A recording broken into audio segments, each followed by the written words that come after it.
Welcome to the Fox Ford Virtual Showroom.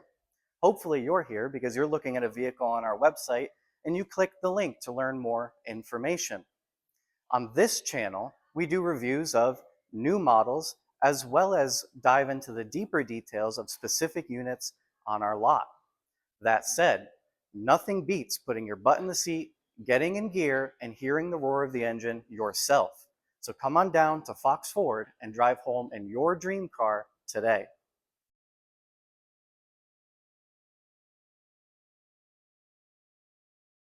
If it were a person, Ford says that the all-new for 2025 Ford Expedition would be a coach, guiding you on the path that you should take, keeping you on track. And that makes sense because this morning when my mom dropped me off late for work, it made me run laps. The thing is, Ford thinks that this vehicle will help you live the life that you aspire to live. It will help you linger in the sweetest moments and enjoy them to the fullest extent. Well, it's quite a lot to ask, isn't it?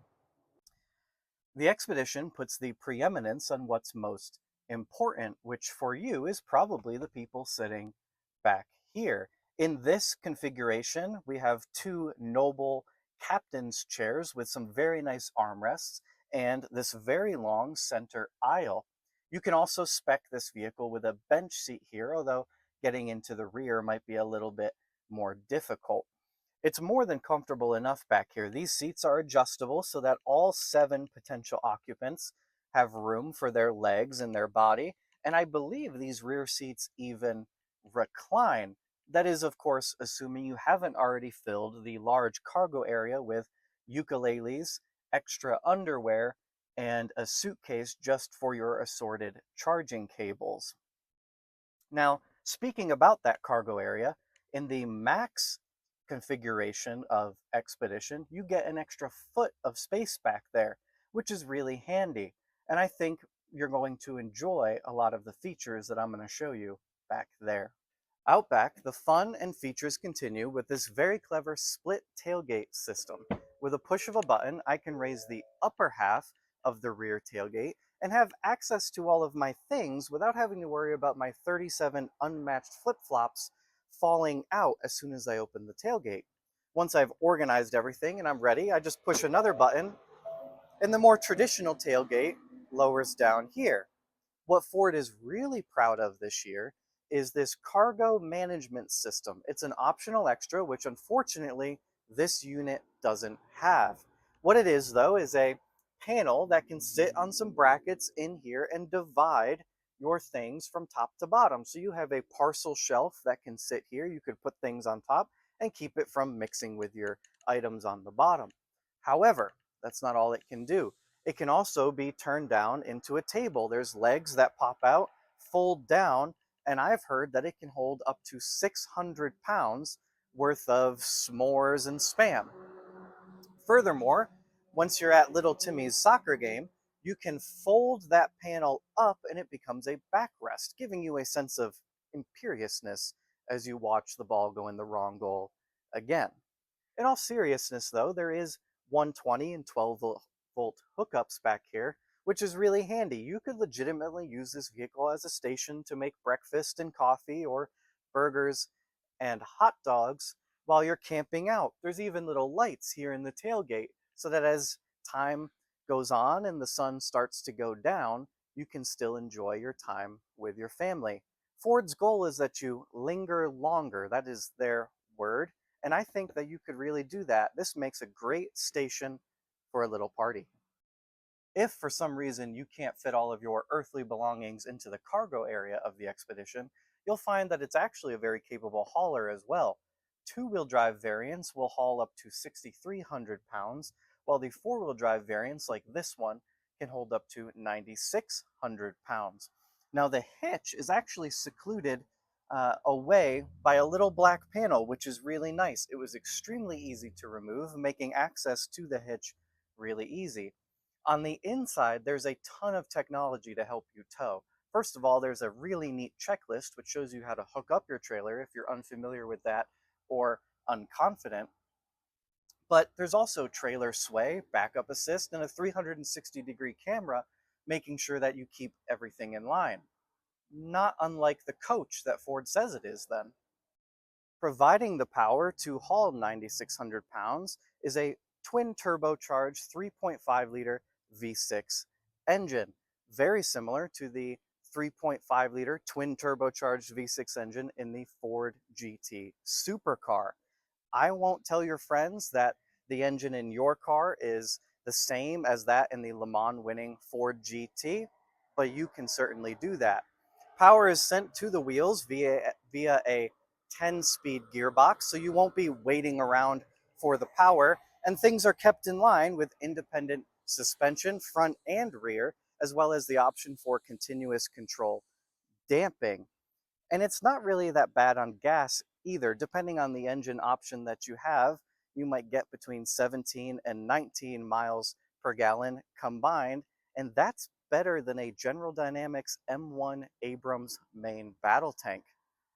Back on the road, the Expedition has a full suite of technology helping keep things neat and tidy while chaos ensues among the family in the back seats.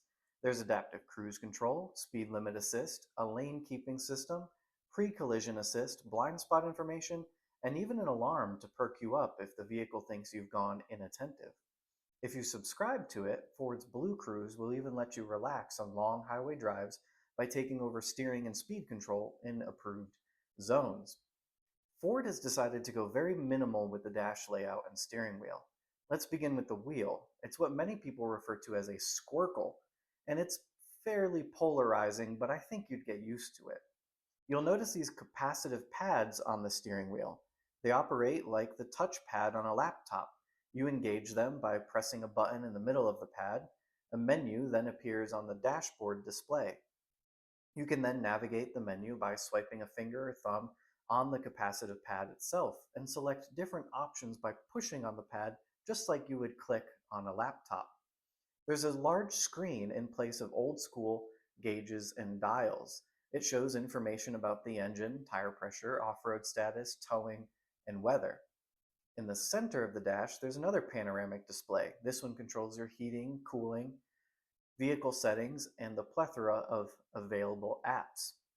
Beyond driving, there's plenty of other flashy techno goodies in here. With the Ford digital experience, you get the Google ecosystem, App Store, and Alexa.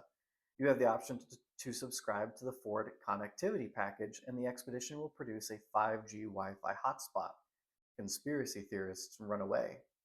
There's also a 24-inch panoramic display, a device holder and charger, and USB ports are so plenteous that I think the vehicle is actually porous. There's an exquisite Bang & Olufsen speaker system and Apple CarPlay or Android Auto, depending on your particular taste. What of the styling then? Well, it doesn't take too long to figure out where Ford came up with the name. You walk around the thing and you just think that Jim from Ford's design studio must have thought, that was quite an expedition. Bad jokes aside, it's up to you to decide what you think about it. I don't envy the guys who have to take what is essentially a huge slab-sided behemoth and make it look interesting. This one, though, does have some interesting features. It has the Stealth package, which means it gets these fantastic 22-inch wheels, which I think look excellent, and some black accents all around. Stealth package is a funny name, though, given that this is the size and color of the USS Enterprise. Now, you can also option the Tremor package, which is a full suite of fun technology and interesting accessories, and I'll show that here. But it gets you a lot of different off-road capability, a lift kit, some rugged tires, and some cool accents to make you stand out. What's the verdict then? Well, I think Ford's gone and done the job that they set out to do. It's easy to drive, and once you're at your destination, there's plenty of features to help you enjoy it to the greatest extent possible. Ford wants you to live the life that you aspire to live with this vehicle. And if that means setting things aside and staying in one place with your family, well, everything you need is in here. I really like the rear cargo area, which has those hookups so you could power a griddle or a kettle, as well as hold all of your things. And it really creates a nice little campsite within the area of the vehicle itself. You see, with the Expedition, Ford has set out to design a vehicle that's not just part of the journey, but also the destination. Thanks for watching.